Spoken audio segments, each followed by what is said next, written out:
Assalamualaikum warahmatullahi wabarakatuh. Selamat pagi anak-anakku. Bagaimana kabarnya? Alhamdulillah, luar biasa. Allahu Akbar. Pada kesempatan kali ini, kita akan belajar pendidikan agama Islam dan budi pekerti untuk kelas 1 semester genap. Pelajaran ke-6, tema Ayo Belajar. Untuk subtema yaitu rajin belajar. Marilah sebelum kita mulai pembelajaran di hari ini, mari kita berdoa terlebih dahulu agar ketika nanti dalam proses belajar mengajar, kita selalu diberi kemudahan oleh Allah dalam memahami pelajaran yang akan Bapak sampaikan. Mari kita berdoa. Berdoa mulai. A'udzu billahi minasy syaithanir rajim. Bismillahirrahmanirrahim. Raditu billahi rabba wa bil islami dina wa bi Muhammadin nabiyyan wa rasula. Rabbi zidni ilma warzuqni fahma. Amin ya rabbal alamin. Terima kasih anak-anakku sudah berdoa dengan baik, dengan sungguh-sungguh dan juga dengan khusyuk. Mudah-mudahan doa kita diterima oleh Allah Subhanahu wa taala. Amin. Nah, kita mulai ya. Anak-anak, kali ini kita akan belajar tentang subtema rajin belajar. Coba anak-anak bisa perhatikan ya, gambar berikut ini ya. Kira-kira gambar apa? Ya. Betul sekali ya. Gambar ini adalah menceritakan tentang situasi di dalam kelas di mana anak-anak sedang belajar dengan ibu guru ya.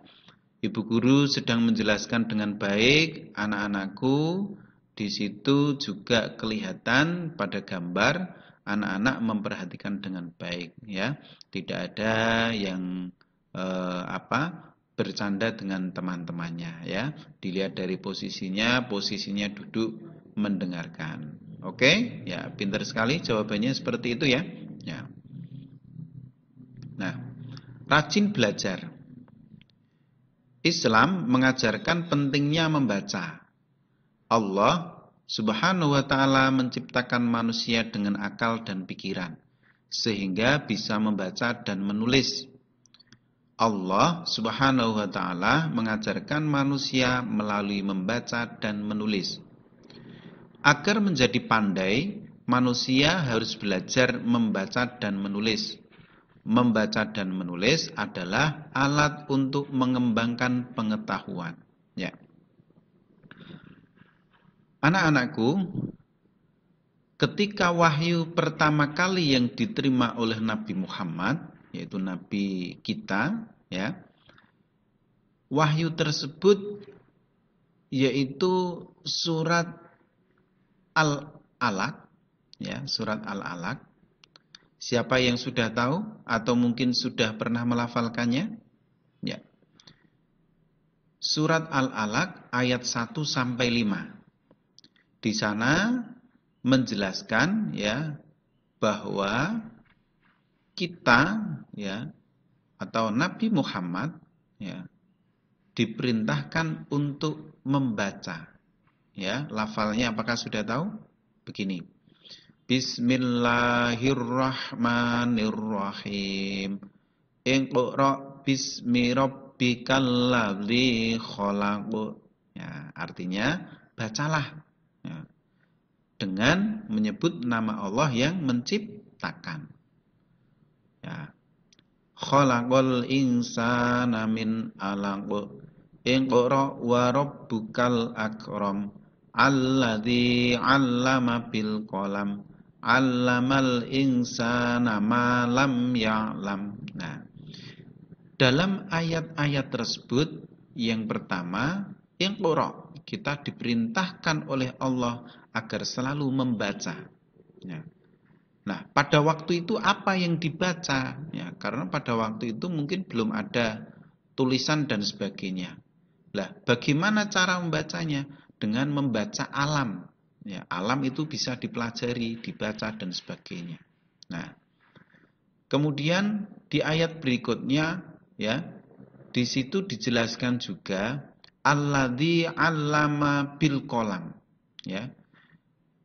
Pada inti ayat tersebut kita juga diperintahkan untuk menulis. Ya. Tidak hanya sekedar membaca, tapi juga diperintahkan oleh Allah untuk menggunakan pena atau alat tulis. Nah, kenapa kedua-duanya ini saling beriringan, membaca dan menulis? Karena ketika kita membaca dan menulis, maka ilmu pengetahuan kita akan menjadi bertambah dan berkembang. Ya. Ada pepatah mengatakan membaca buku adalah merupakan jendela dunia. Nah, ketika kita ingin menguasai dunia dalam arti ilmu pengetahuan, maka kita harus rajin untuk belajar, yaitu membaca. Oke. Ada pepatah mengatakan rajin pangkal pandai. Artinya apa? Ya, artinya siapa yang rajin belajar akan menjadi pandai. Nah, anak-anakku, dari kata-kata mutiara ini, ya, ini rajin pangkal pandai itu kata mutiara yang perlu kita contoh, kita amalkan. Ketika kita pengen rajin, ketika kita rajin, maka menjadi pandai. Nah, seperti itu. Anak-anak yang rajin belajar akan menyenangi tugas yang diberikan. Nah, nih, jadi ketika anak yang rajin belajar itu kalau diberi tugas senang sekali malahan, ya. Apa sih keuntungannya? Nah, banyak keuntungan rajin belajar antara lain. 1, mampu meraih cita-cita. 2, mampu menyelesaikan tugas dengan baik. 3, semangat dengan masa depan. Yang keempat, mudah menerima ilmu yang diajarkan oleh Bapak Ibu guru. Dan yang kelima adalah prestasi belajar akan tinggi. Nah, ini adalah manfaat-manfaat ketika kita rajin belajar. Ya, cita-cita yang kita inginkan, ya, itu akan mudah untuk diraih. Ya, ketika mendapatkan tugas, akan mendapatkan tugas dapat menyelesaikannya dengan baik. Ya. Dan juga menerima ilmu yang diajarkan oleh Bapak Ibu guru dengan mudah. Nah, anak-anakku, sudah paham kalian tentang rajin belajar?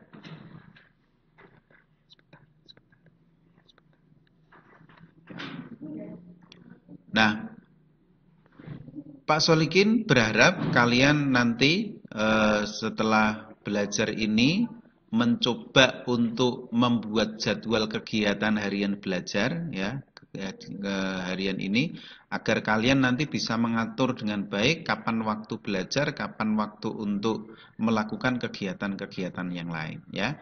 Ini Bapak kasih contoh, misalkan diawali dari mulai kegiatan sholat subuh. Nah, nanti dibuat mulai dari jam berapa, kembali lagi sampai jam di awal, ya. Mulai hari Senin, Selasa, Rabu, Kamis, Jumat, dan Sabtu, ya. Oke?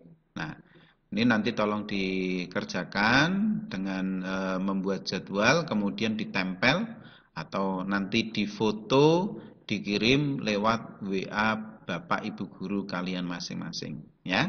Nah, gunanya apa? Gunanya ini adalah untuk mengatur, ya, kegiatan kita sehari-hari agar kita dalam melakukan sesuatu itu memiliki rencana, tujuan, dan juga melatih untuk kedisiplinan. Ya. Ketika kalian nanti bisa mengatur ini semua, insya Allah kalian akan menjadi anak-anak yang rajin untuk belajar. Ya. Dari sini ada yang perlu ditanyakan anak-anakku? Ya. Kalau tidak ada, Bapak cukupi sekian. Semoga apa yang kita pelajari pada hari ini bisa memberikan manfaat, ya, bisa dipelajari dengan baik dan juga diamalkan dalam kehidupan sehari-hari sehingga cita-cita kalian tercapai. Cukup sekian, mari kita akhiri dengan membaca doa penutup setelah belajar. Bacaan hamdalah bersama-sama. Alhamdulillahirabbil alamin. Cukup sekian, semoga mendapatkan ilmu yang berkah, manfaat fid dunya hatal akhirah. Wabillahi taufiq wal hidayah wal afu minkum. Wassalamualaikum warahmatullahi wabarakatuh.